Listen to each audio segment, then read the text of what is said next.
La vision que les Grecs avaient des saisons est très particulière. En effet, le découpage saisonnier grec découlait directement d'un mythe. Entre enlèvement, enfer, divinité et grenade, nous allons découvrir ce mythe ensemble. Vous écoutez le premier épisode de Raconte-moi un mytho sur Paveia. C'est parti.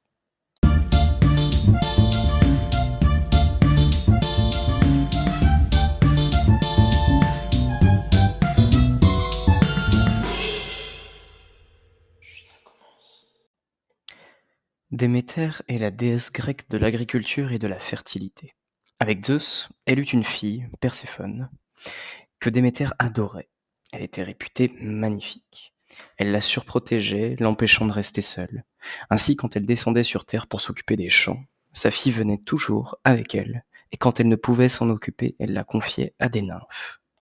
Cependant, il était parmi les dieux un homme qui ne parvenait à se défaire de Perséphone. Hadès, le souverain du monde des morts, les enfers. À l'aide de son casque, qui le rendait invisible, il observait parfois la jeune déesse lors de ses séances de cueillette de fleurs, admirant sa beauté et ses cheveux blonds. Un jour qu'elle s'éloignait de ses nymphes, Hadès décida de l'approcher. Alors qu'elle cueillait un imposant bouquet, il se révéla à elle. Surprise, la jeune déesse cria.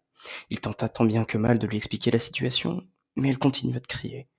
Ne sachant trop que faire et craignant d'être surpris dans cette situation plus que malencontreuse, il s'avança vers elle, l'agrippa et la jeta sur son épaule. Il emmena ensuite sa captive jusqu'aux enfers, où il la retint prisonnière. Pendant ce temps, Déméter, mère protectrice, cherchait en vain sa fille. Épuisée par ses recherches, elle se tourna vers Zeus. Celui-ci avait été témoin, depuis le ciel, de l'enlèvement de Perséphone, et il en informa Déméter. Quand celle-ci exigea qu'Hadès lui rende sa fille, le dieu de la foudre lui expliqua qu'il ne pouvait forcer son frère à rendre sa fille. Celle-ci jura alors que tant qu'elle ne retrouverait pas sa fille adorée, plus rien ne pousserait nulle part, les hommes mourraient et plus personne n'adorerait les dieux. Craignant la menace, Zeus envoya Hermès aux enfers pour ramener la jeune captive.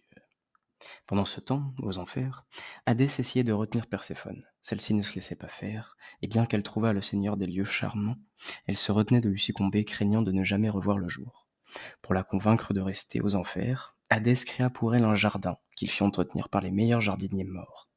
Elle se laissa attendrir et goûta même à une grenade qui poussait parmi la multitude de plantes que contenait le jardin. Quand Hermès arriva aux enfers, Perséphone venait de manger plusieurs grains de grenade. Le dieu messager se posa près d'Hadès et lui expliqua qu'il devait restituer Perséphone ou l'humanité entière périrait. Cependant, il y avait des conditions pour que la jeune femme puisse ressortir des enfers librement, et l'une d'elles était qu'elle ne devait rien avoir consommé qui provienne directement des enfers. Aussi, quand la déesse avoua avoir mangé l'une des grenades, Hadès sauta de joie. Elle allait devoir rester aux enfers. Il fallait pourtant que Perséphone retrouve sa mère pour éviter la mort de tous les humains. Aussi Zeus leur proposa un accord. À la moitié de l'année, Perséphone demeurerait aux enfers avec son époux. L'autre moitié, elle la passerait avec sa mère. Déméter et Hadès acceptèrent cet accord. Durant la moitié de l'année qu'elle passait avec sa mère, Perséphone faisait pousser les fleurs et les plantations reprenaient de la vigueur. Le reste de l'année, Déméter se morfondait de l'absence de sa fille bien-aimée, et les plantes mourraient, et le froid recouvrait peu à peu la terre. Voilà comment les Grecs voyaient les saisons. Si cet épisode vous a plu, n'hésitez pas à nous suivre pour être tenu au courant des prochains. Vous pouvez nous soutenir en nous donnant une note sur votre plateforme d'écoute ou en venant nous suivre sur nos différents réseaux sociaux. On se dit à la semaine prochaine, à dimanche prochain pour un nouvel épisode de Paveia et surtout pour que la culture vive. Bonne journée à tous.